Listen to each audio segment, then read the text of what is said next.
जनवरी से चल रहा, सिविल कोड डाल दिए, सब चल रहा, नॉर्मल चलने देना था ना चीज़ों को भाई। आपकी बहन हैदराबाद में रहते थे या मतलब दुबई में शुरू? दुबई में ही रहते थे, वहीं जॉब करते थे। अब उनकी नौकरी नहीं है, 5 साल से नौकरी नहीं है, कुछ भी नहीं है, बल्कि अब इंडिया आ गए, पैसे ख़त्म हो गए, कुछ भी नहीं है। अब हमारा पैसा देख के, हमारे मियाँ को देख के हमारे मियाँ को मार दिया। खुशामदीद नाज़रीन, मैं सैयद गौस मोहिउद्दीन आपका INE टुडे पर खैर मकदम करता हूँ। यूं तो होती है हर न्यूज़ पर आपकी नज़र, हम देते हैं रोज़ाना आपके लिए खास खबर। चलिए जानते हैं आज की खास खबर।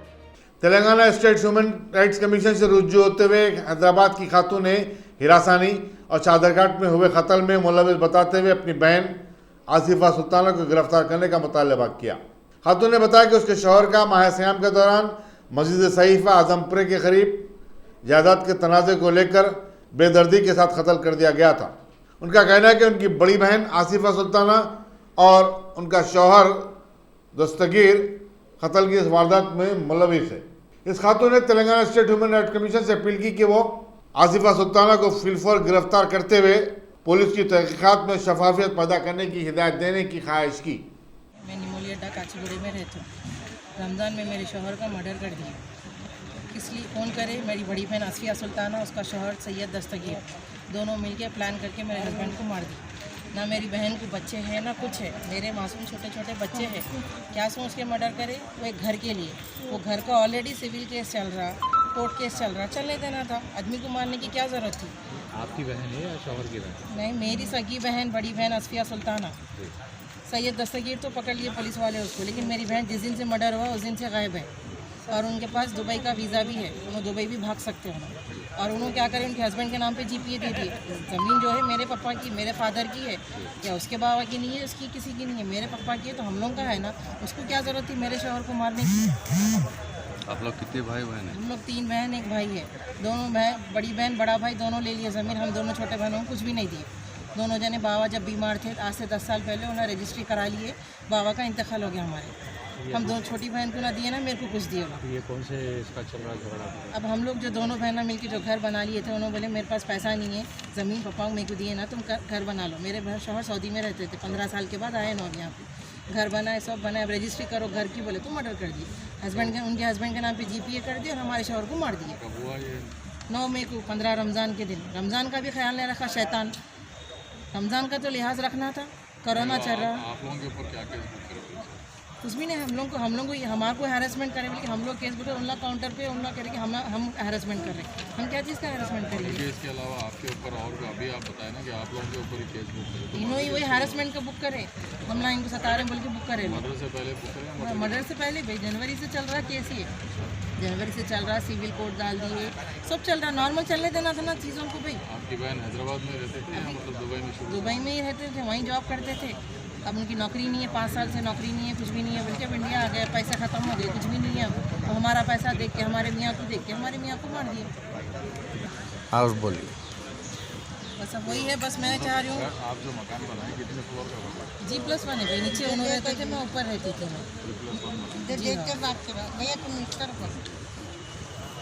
G+1 है, उन्होंने नीचे रह रहे थे, सब अच्छा अल्हम्दुलिल्लाह, सब अच्छा चल रहा था। ये बैठे बैठे क्या हो गया दोनों मियाँ बीवी को नहीं मालूम। जैसा हमारे मियाँ वहाँ से एग्जिट करके आए सऊदी से, ख़त्म, उस दिन से वो लोग शुरू कर दिए। जब से आए उन्होंने पहले नल कट कर दिए, लाइट का मीटर कट कर दिए, सब कंप्लेंट्स चल रहे हैं हमारे। ऑलरेडी हम काचीगुड़े में FIR है हमारा, सब है। नीचे ऊपर रहते थे क्या? हाँ, बड़ी बहन नीचे रहते थे, हम ऊपर रहते थे। चल रहा था, कोर्ट केस चलने देना था। अभी लॉकडाउन की वजह से कोर्ट्स बंद हो गए। जो मर्डर हुआ बोल रहे हैं आपके सामने हुआ ये? नहीं, मेरे सामने ना, इन्होंने मिलने के लिए गए थे, आजमपुरे में बुलाया इन्होंने, मिलने के लिए बुला के मार दिए। 3 आदमी लोग आए, बोला तीनों मिल के मार दिए।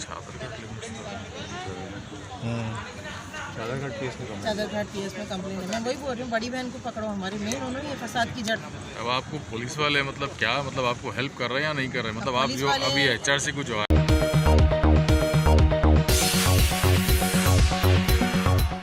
सदर नशीन रियासती उर्दू अकेडमी रहीमुद्दीन अंसारी ने बताया कि मुमताज़ मिज़ान निगार मुस्तफ़ा हुसैन पर एकेडमी के माहनामा कौमी ज़बान का खुसूसी शुमारा शाये किया जाएगा। इसमें उनकी ज़िंदगी के हालात, कारनामों पर मुश्तमिल मज़ामीन और तस्वीर होंगे। उन्होंने बताया कि उर्दू अकेडमी मुस्तफ़ा हुसैन की याद में एक अवार्ड कायम करने की तजवीज़ रखती है, जो मिज़ान निगारों को दिया जाएगा। मुश्तबा हुसैन को शख्सियत निगारी खाका निगारी और मज़ाहिया मज़ामीन लिखने पर दस्तरस हासिल थी और उनका अशब कलम खिता से अबियत पर अपनी रफ्तार और गुफ्तार की जौलानियाँ दिखाता था और ख़ुद उनकी शख्सियत उनके उसलूब तहरीर की तरह मुख्तलिफ़ फूलों का मजमुआ, अहले दिलों की तपिश और शबों का गुदास, शेर व अदब के कलम का साज, ये सब कुछ उनकी शख्सियत में इस तरह जमा हो गया था कि इस तरह जमा हो गया था कि उनकी शख्सियत सबसे मुनफरिद और सबसे मुमताज़ हो गई थी। मरहूम की शख्सियत न सिर्फ हिंद और पाकिस्तान से बल्कि आलमी शोहरत की हामिल हो चुकी थी और आलमी मकबूलियत का राज उनकी तहरीरों की शीरीनी और इल्म की उसअत में पोशीदा था। उनके कारनामा और कामों का राज का दायरा मुल्कगीर था, जो उनका खलवत से निकालकर जलवत में लाता था और सरगर्म सफ़र रखता था। जनाब मोहम्मद रहीमुद्दीन ने अपने ताज़ियती बयान के दौरान कहा कि ये तो कट कर लेना हुआ। उनके किरदार की गम्मास, उनकी तहरीरें, मज़ामीन और खाके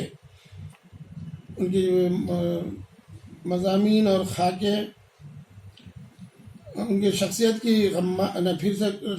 किरदार की गम्मास, उनकी तहरीरें, मज़ामीन और खाके हैं।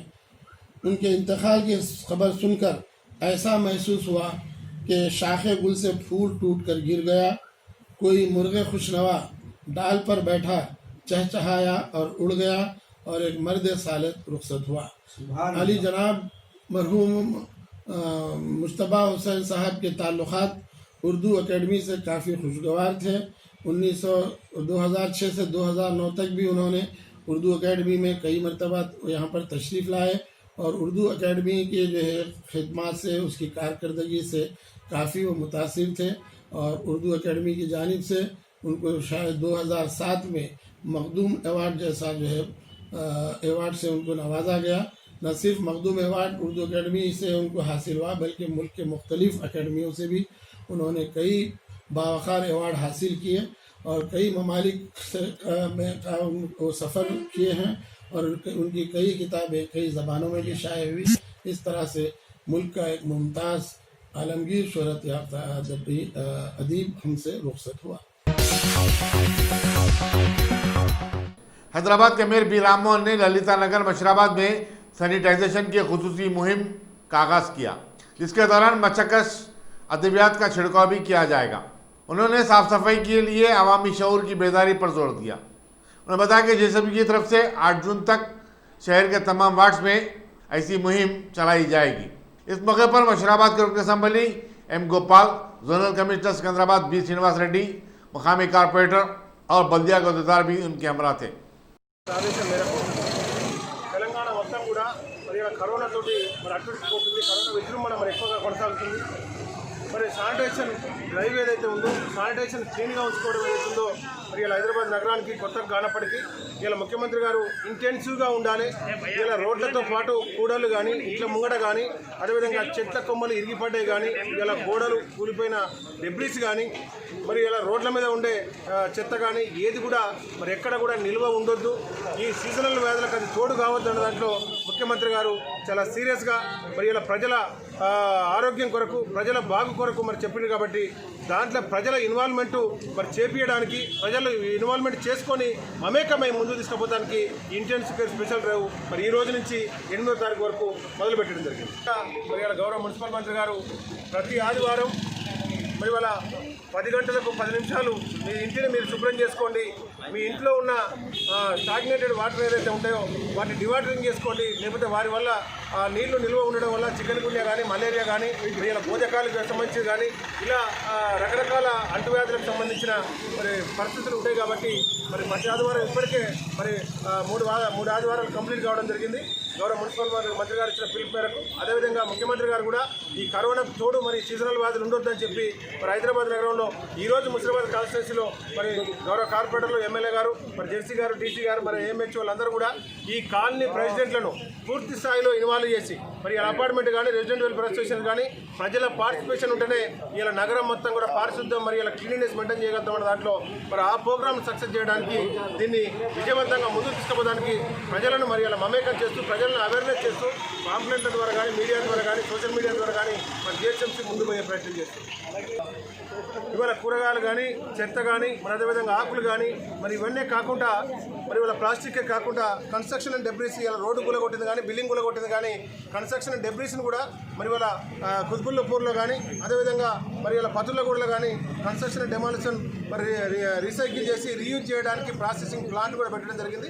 మరి దాన్ని కూడా ఇంటెన్సివ్ మరి డ్రైవ్లో హైదరాబాద్ నగరంలో ఎక్కడ ఉన్నా మరి ఇలా చెత్త చెదారాలు కన్స్ట్రక్షన్ డెబ్రీస్ ఏదైతే ఉంటాయో వాటన్నిటిని కూడా తొలగించి మరి హైదరాబాద్ నగరాన్ని ఎక్కడికక్కడ క్లీన్నెస్ మెయింటైన్ చేయడంలో ప్రజల్ని ఆ కాలనీ వాసులను ఇన్వాల్వ్ చేయమన్నారు. దాంట్లో ఈరోజు మరి ఎమ్మెల్యే గారు కూడా మరి వాళ్ళ కార్పొరేటర్లు కాలనీ ప్రెసిడెంట్లు మరి మీరే చూశారు. మరి ఇదే హైదరాబాద్ నగరంలో ఉన్న ప్రజలందరూ కూడా స్ఫూర్తిగా తీసుకోవాలి. మరి ఇంటెన్సివ్ కేర్ డ్రైవ్లో ఇది మాది, మా కాలనీ, మా ఇల్లు, మా అపార్ట్మెంటు అని చెప్పి వాళ్ళు సొంతంగా ఫీల్ అయ్యి మా కాలనీకి ఏ రోగాలు రాకుండా ఉండాలి, మరి ఎక్కడ కూడా మరి అంటురోగాలు రాకుండా ఉండాలంటే మీకు మీరు ఒక సోషల్ పోలీస్ లైన్గా మీ కాలనీకి మీరు ఒక మరి రక్షక భటులాగా ఉండి ఇంటెన్సివ్ కేర్లో మరి జిహెచ్ఎంసీ సిబ్బందితో కలిసి పనిచేయాలని చెప్పింది. याकूतपुर के मजलिसी रुकन असम्बली अहमद पाशा खादरी ने चंचलम डिवीजन में पानी की किल्लत की शिकायत का इजाला करने के लिए इलाके का दौरा किया। उन्होंने बरखी के झूलते तारों को हटाने की भी बरखी बोर्ड के अहदेदारों को हिदायत दी। मीडिया से बातचीत करते उन्होंने बताया कि ड्रेनेज के उबलने की शिकायत पर वो इस इलाके में पाइपलाइन की तब्दीली का मुकामी आवाम को तयखुन दे चुके हैं। याकूतपुर असेंबली हल्के के बल्दी डिवीजन तालाब चंचलम के इलाके में चंद महीनों से पानी की बहुत तकलीफ थी, खुसूसन खान नगर, सिद्दीक नगर, उसके अतराफ असनाफ के गलियों में रमज़ान तमाम ये लोगों को मुसीबत हुई। कभी सप्लाई देर से आती, कभी प्रेशर कम रहता। तो यहाँ के लोगों को वादा किया था रमज़ान के बाद आके ये मसले की एक्सवी करेंगे।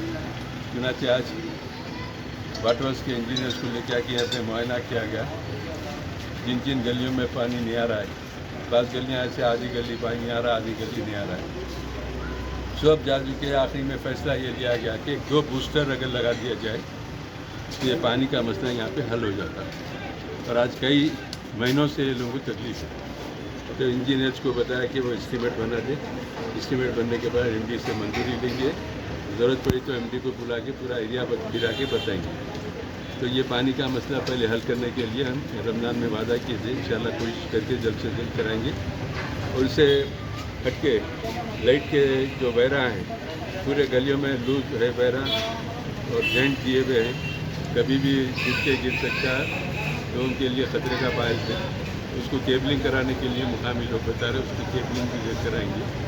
तीसरे ये कि ड्रेनेज की एक बड़ी लाइन है यहाँ पर, उसको उसमें पूरा सील्ड भरी हुई है, मेन रोड से एंड तक फुल थ्रो कराने के वास्ते इंजीनियर को बता दिया गया। वो भी काम अगर हो जाए तो यहाँ पे मोरियों की सहूलत हो जाएंगी, वरना बारिश के पानी में मोरियों में जमा होकर घरों पे ब्रेक मारता है। मेरा चंद मसाइल थे यहाँ पर, इन मसाइल की एक्सवी के लिए दौरा किया गया। इंशाल्लाह 1 हफ्ते के बाद एमडी के पास जाके ये कामों की मंजूरी के लिए कोशिश करेंगे। 1 महीने के अंदर इंशाल्लाह कोशिश है कि जहाँ जहाँ पर पानी नहीं आ रहा है वहाँ पर प्रेशर से पानी आए और 2 घंटे पानी आसानी से लोगों को दस्तियाब हो, ये इंतजाम करने के लिए दौरा किया गया। इंशाल्लाह यहाँ इब्तदाई के सुदूर मुतमदीन हमारे सरगर्म कारकुन कायदीन वर्कर सब हमारे दौरे में हमारे साथ हैं। इंशाल्लाह कामों की एक्सवी के बाद आगे फिर कामों के दौरान मुआयना करेंगे। शुक्रिया। वज़ीर क़बायली बहबूद सत्यवती राठौर ने ज़िले महबूबाबाद में गिरिजन तबके के लोगों से मुलाकात की और उनकी फलाह बहबूद के लिए हुकूमत की तरफ से शुरू करदा स्कीमों और प्रोग्रामों से वाकिफ करवाया। उन्होंने कोरोना वायरस के चलते आवाम से समाजी फासले की बरकरारी के साथ साथ साफ सफाई की जरूरत पर भी जोर दिया। बादशाह उन्होंने सरकारी दवाखाने का दौरा किया और वहाँ इंतजामात का मुआयना किया। उनके हमरा रुकन पार्लियामेंट एम कविता, जिला परिषद की सदनशीन ए बिंदु, जिला कलेक्टर बी अशोक और दूसरे भी थे। చాలా స్వచ్ఛమైన మన మినరల్ వాటర్ కంటే చాలా శుద్ధి చేసి మాత్రమే ఇస్తారు. మన పక్కనే ఉన్న మాదిరిపురం దగ్గరే శుద్ధి అవుతాయి. పాలేరు కృష్ణా నది నీళ్లు కానీ ఇప్పటి వరకు మనం గతంలో ట్యాంకులు కడుక్కోవడం కావచ్చు మనం అలవాటు లేదు. అందుకనే నెలకు 3 రోజులు కడుక్కోమంటున్నారు. నేను ఇంజనీరింగ్ అధికారులకు విజ్ఞప్తి చేస్తున్నా, కలెక్టర్ గారు ఒక స్పెషల్ డ్రైవ్ పెట్టండి. ఇంకా పూర్తి స్థాయిలో అన్ని గ్రామాలకు ప్రతి ఇంటికి ట్యాప్ కనెక్షన్ ఇంకా రాలేదు, ఎక్కడ పెండింగ్ ఉంది, ఎక్కడెక్కడ రావాల్సిన ఇది ఉంది, మీరు ట్యాంక్స్ శుభ్రం చేయాలని ఒక డ్రైవ్ పెట్టారు. అదేవిధంగా వీటి మీద కూడా ఫోకస్ పెట్టి ప్రతి ఒక్కరి ఇండ్లకు మంచినీళ్ళు వచ్చే విధంగా చర్యలు తీసుకోవాలని చెప్పి నేను విజ్ఞప్తి చేస్తున్నాను. ప్రధానంగా మరి మీ పిఎస్సిని సిఎస్సిలోకి షిఫ్ట్ చేస్తాం. దానికి కావాల్సిన స్టాఫ్ కావచ్చు, దానికి కావాల్సిన ఎక్విప్మెంట్స్ ఏమేమి అవసరం పడతాయి అవన్నీ కూడా మేము ఎంపీ గారు కొంత ఫండ్ ఇస్తా అన్నారు. మిగతా ఫండ్స్ రాష్ట్ర ప్రభుత్వం నుంచి ఏ విధంగా రాబట్టాలి, ఏ విధంగా నేను కూడా స్వయంగా ముఖ్యమంత్రి గారితో ఆరోగ్య శాఖ మంత్రి గారితో మాట్లాడతాను. తప్పకుండా త్వరలోనే మీ సిఎస్సిలో అన్ని వసతులు సమకూర్చి దాన్ని ఓపెనింగ్ కూడా చేస్తామని చెప్పి ఈ సందర్భంగా తెలియజేస్తున్నాను.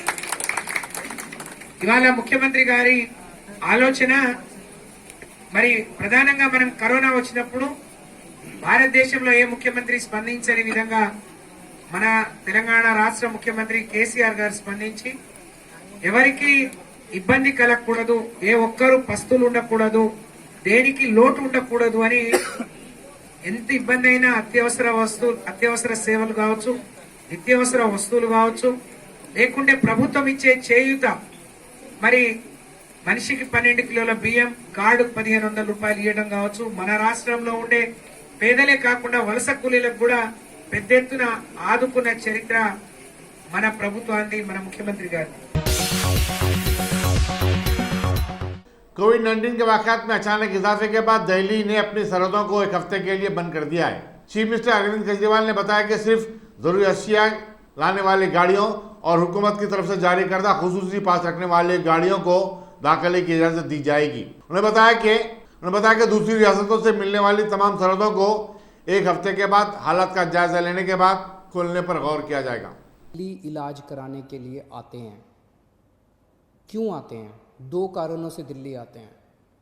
एक कारण कि दिल्ली की स्वास्थ्य सेवाएं आज पूरे देश में किसी भी राज्य से या किसी भी शहर से सबसे ज़्यादा अच्छी हैं। पूरे देश में सबसे अच्छी स्वास्थ्य सेवाएं आपको दिल्ली में मिलती हैं, तो पूरे देश भर से लोग इलाज कराने आते हैं। और दूसरा कि दिल्ली के अंदर सरकारी अस्पतालों में सब कुछ मुफ्त है। आपका 10 लाख रुपए का भी अगर कोई ऑपरेशन होगा तो वो भी मुफ्त है। तो पूरे देश भर से लोग यहाँ इलाज कराने आते हैं। जैसे हम बॉर्डर्स खोलेंगे, देश भर से लोग अपना इलाज कराने के लिए दिल्ली में आएंगे। जो आज मैं आपको कह रहा हूँ कि 9,500 बेड्स हम लोगों ने आपके लिए रखे हुए हैं अगर कोरोना हो जाता है, जबकि आज दिल्ली में केवल 2300 पेशेंट्स हैं। ये बेड्स तो 2 दिन के अंदर भर जाएंगे अगर पूरे देश भर से लोग दिल्ली के अंदर आ गए। तो हमें क्या करना चाहिए? क्या बॉर्डर्स खोलने चाहिए या नहीं खोलने चाहिए? कुछ लोगों का कहना है बॉर्डर्स खोल देने चाहिए, लेकिन दिल्ली के अस्पतालों को केवल दिल्ली के लोगों के लिए, दिल्ली में रहने वाले लोगों के लिए, दिल्ली में जो लोग रह रहे हैं उनके लिए, उनके इलाज के लिए दिल्ली के अस्पतालों को इस्तेमाल किया जाए, उनके लिए रिजर्व किया जाए। लेकिन दिल्ली तो दिल वालों की है, दिल्ली तो सबकी है, दिल्ली तो देश की राजधानी है। दिल्ली तो केरला वालों की भी है, तमिलनाडु वालों की भी है, यूपी वालों की भी है, बिहार वालों की भी है, झारखंड वालों की भी है, महाराष्ट्र वालों की भी है।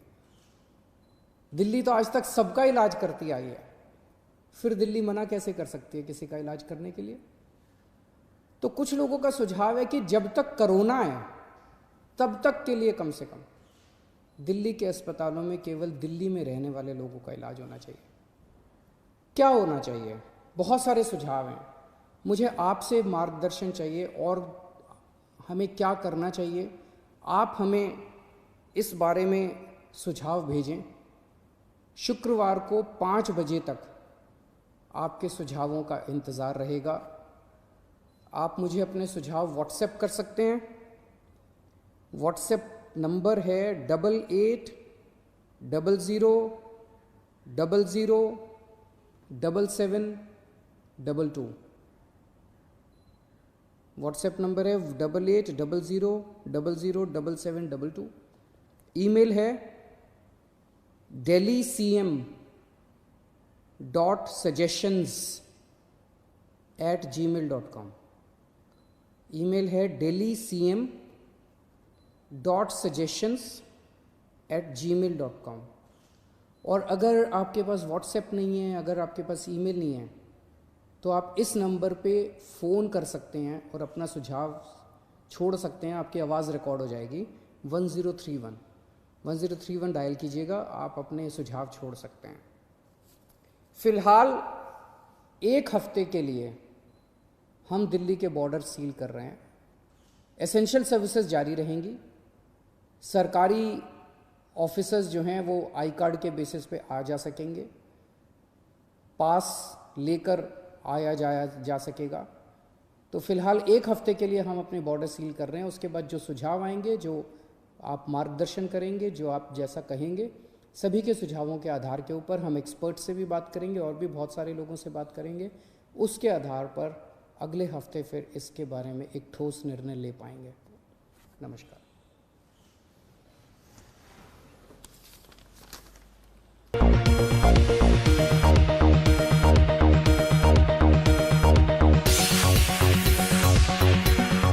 रियासत तेलंगाना की lady governor doctor T Soundararajan से आज राजभवन में साबिका एमएलसी रामुलु नायक ने मुलाकात करते हुए ट्राइबल रिजर्वेशन के सिलसिले में टीआरएस हुकूमत के इक़दामात के ख़िलाफ़ में एक याददाश्त पेश की और ज़बरदस्त शिकायत की कि सीएम केसीआर जनजातियों के तहफ़्फ़ुज़ात के लिए उन्हें अरसे दराज से धोखा देते आ रहे हैं, जबकि तेलंगाना के वजूद में आते वक्त उन्होंने वादा किया था कि 6% से इनके तहफ़्फ़ुज़ात को बढ़ाकर 12% तक फराहम कर देंगे, जो कि 6 सालों में भी ये मुमकिन नहीं हो पाया है।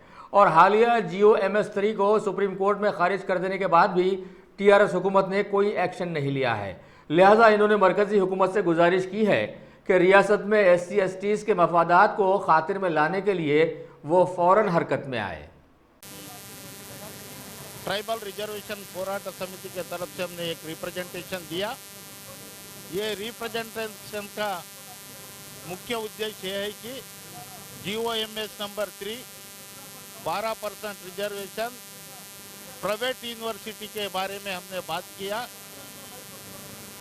आज GOMS नंबर 3 एजेंसी एरिया में उनके भाषा में बात करने के लिए उन लोगों को ये रहे तो थोड़ा ड्रॉप आउट होता, लोग ये होते बोल के वो जीवो दिए। वो जीवो का मुख्य उद्देश्य ये है कि कल सुप्रीम कोर्ट 22 तारीख 4वां महीना 20 में वो जीवो को मार दिया। आज तक यहाँ के वजीर आला, यहाँ के चीफ मिनिस्टर बात बहुत करते, सोब में नंबर 1, झूठे में नंबर 1, सोब में नंबर 1 ये चीफ मिनिस्टर आज तक सुप्रीम कोर्ट में रिव्यू पिटीशन नहीं दिया, नहीं डाले, जिसके लिए हम गवर्नर को ये किए है शेड्यूल 5 में एजेंसी एरिया जिधर भी रहता उधर कोर्टों का इंटरफेयर नहीं रहता, ओनली राष्ट्रपति प्रेसिडेंट ऑफ इंडिया और गवर्नर को इंटरफेयर करने का वो रहता बोल के हमने मैडम से ये बताया। हमको न्याय होना, हम आंध्र प्रदेश में 6% थे, 6 साल हो गया, आज 12% हम हैं। यहाँ के मुख्यमंत्री उसके इलेक्शन के मैनिफेस्टो में 12% रिजर्वेशन, हर एक घर को नौकरी, हर एक बच्चा पढ़े लिखे जिसको KG to PG बोला, आज तक एक भी नहीं हुआ बोल के हमने गवर्नर जी को दिया है। गवर्नर से जल्दी एक सेमिनार लगा के गवर्नर को बुलाते। हम कुताड़ी कुमार एरकला संगम के तरफ से SP एम्प्लॉय संगम तरफना रमणा पूरे लोग होंगे।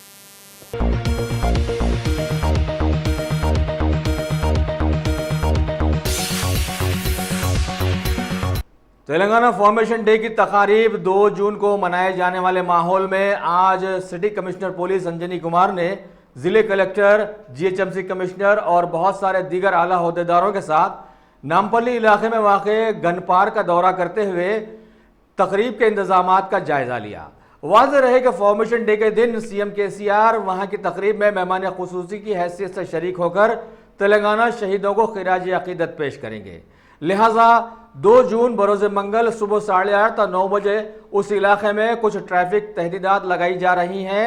हस्ब ज़ैल सड़कों पर आवाम की हमलो नकल के मुतबादिल इंतजाम किए गए हैं, जैसे राजभवन रोड था वीवी स्टैचू खैरताबाद, निरंकारी से ओल्ड सैफाबाद पीएस और फिर रविंद्र भारती जंक्शन से AR petrol bunk Nampally road Hyderabad वगैरह वगैरह। लिहाजा आवाम से गुजारिश भी की गई है कि वो महकमे पुलिस से कोऑपरेट करे।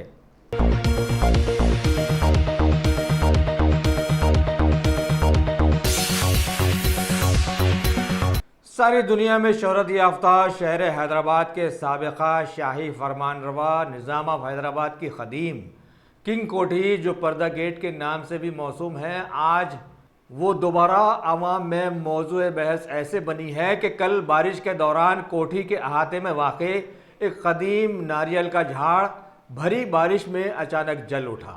गुमान है कि उसको बिजली ने शायद सिर्फ छुआ था, वरना बिजली तो बिजली ही होती है, जिस किसी पर गिरती है तो कोई उसकी कैफियत तक नहीं ले सकता है ना।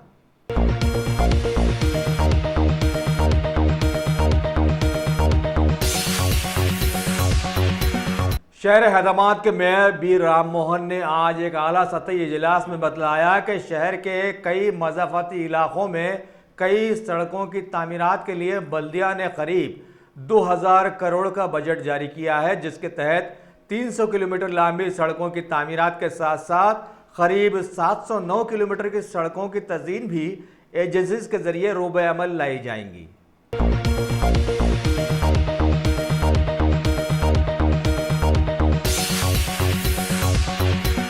तेलंगाना प्रदेश कांग्रेस कमेटी के सदर और हल्का नलगुंडा के एमपी कैप्टन एन उत्तम कुमार रेड्डी ने आज गांधी भवन की अपनी एक प्रेस मीट में नलगुंडा कलेक्ट्रेट में रियासती वजीर जगदीश रेड्डी की इनसे तेज तर गुफ्तगू पर सख्त तनकीद करते हुए बतलाया कि इन्होंने सिर्फ बुनकर किसानों के कर्ज माफ़ी पर हुकूमत की पॉलिसी जाननी चाहिए थी, जिस पर उन्होंने अनपार्लियामेंट्री लैंग्वेज इस्तेमाल करते हुए उनसे ज़बरदस्त कहासुनी कर दी, जिससे साबित हुआ कि सारे ही टीआरएस के वज़रा अब सीएम केसीआर के नक्शे कदम पर चलते हुए अपनी चिकनी चुपड़ी बातों से सिर्फ आवाम का दिल बहलाते और धोखा देते आ रहे हैं, जिसमें किसानों के मफादात की पामाली भी शामिल है। 1 जून 2020 ఈ టర్మ్లో టిఆర్ఎస్ ప్రభుత్వం రైతులకి రుణమాఫీ చేయలేదు, ₹1 ఎవరికి రాలేదు, ₹1 రుణమాఫీ కాలేదు। ముఖ్యమంత్రి 25,000 వరకు రుణమాఫీ చేస్తామని చెప్పి 10-15 రోజులైనా ఆడ పక్కన ఒక ఆయన కూర్చొని అంటాడు, అయిపోయింది కదా, ఆయన అయిపోయింది అంటాడు। మరి అయిపోయిందని కానీ ఇప్పటివరకు అయితే నిన్న సాయంత్రం వరకు అయితే రైతులకి ఎక్కడ ₹1 రైతు రుణమాఫీ కాలేదు। ఆ విషయం నేను ప్రస్తావిస్తే మినిస్టర్ జగదీష్ రెడ్డి అడ్డగోలుగా మాట్లాడిన విషయం మీకు తెలియజేస్తున్నాను। పూర్తిగా అబద్ధాలు, పూర్తిగా అసత్యాలు మాట్లాడతారు। ఛత్తీస్గఢ్ రాష్ట్రంలో వాళ్ళ ప్రభుత్వం ఏర్పాటు చేసిన గంట లోపల క్యాబినెట్ మీటింగ్లో 16 లక్షల రైతులకి సంపూర్ణంగా రుణమాఫీ 11,000 కోట్లు చేయడం జరిగిందనే విషయం ఈ రాష్ట్ర ప్రభుత్వానికి, ఈ ముఖ్యమంత్రికి కాంగ్రెస్ పార్టీగా తెలియజేస్తున్నాం। అదేవిధంగా తెలంగాణ రాష్ట్రంలో కూడా ఏకకాలంలో రుణమాఫీ చేస్తేనే రైతులకి ప్రయోజనం ఉంటుందని చెప్పి కాంగ్రెస్ పార్టీ డిమాండ్ చేస్తుంది। కేసీఆర్ ఉన్నంతకాలం రైతు బంధు అన్నావు, మరి రైతు బంధు రబీ పంటకి ఎందుకు సంపూర్ణంగా రైతులందరికీ ఇవ్వలేదని చెప్పి కాంగ్రెస్ పార్టీ ప్రశ్నిస్తుంది। మరి ఖరీఫ్ పంట ఇప్పుడు మొదలు కాబోతుంది, ఖరీఫ్ పంట ముందు రైతు బంధు ఎందుకు మీరు ఇవ్వడం లేదో జవాబు చెప్పాలని చెప్పి కాంగ్రెస్ పార్టీ డిమాండ్ చేస్తుంది। टॉप सिलेक्शन कंप्यूटर्स, अगर आप टेक्नोलॉजी के दौर में रहते हुए टेक्नोलॉजी से दूर हैं तो सोचिए मत, आइए एक बार खिदमत का मौका दीजिए। हमारे यहाँ branded computers Dell, HP, Lenovo, laptop accessories उम्दा क्वालिटी निहायत ही वाजबी दाम पर दस्तयाब है। स्कूल, कॉलेज, कॉर्पोरेट, ऑफिस वगैरह में बल्क क्वांटिटी में सप्लाई की जाती है। इसके साथ साथ हमारे यहाँ माहिर टेक्नीशियंस की निगरानी में रिपेयर की सहूलत भी मौजूद है। अगर आप अपने घर, दुकान, सोसाइटी, स्कूल वगैरह को सेफ और क्राइम फ्री बनाना चाहते हो तो इंस्टॉल कीजिए सीसीटीवी कैमरा जो HD क्लियरिटी के साथ दस्तयाब है। गुज़िश्ता 10 साल से मुल्क भर में अपनी इन तमाम खिदमात को जारी रखते हुए आपके एतमाद को बरकरार रखने वाला नाम top selection computers, Vijayanagar colony beside Riyan hotel, Hyderabad. Director Syed Rashid Ali. Phone 9849715954। Top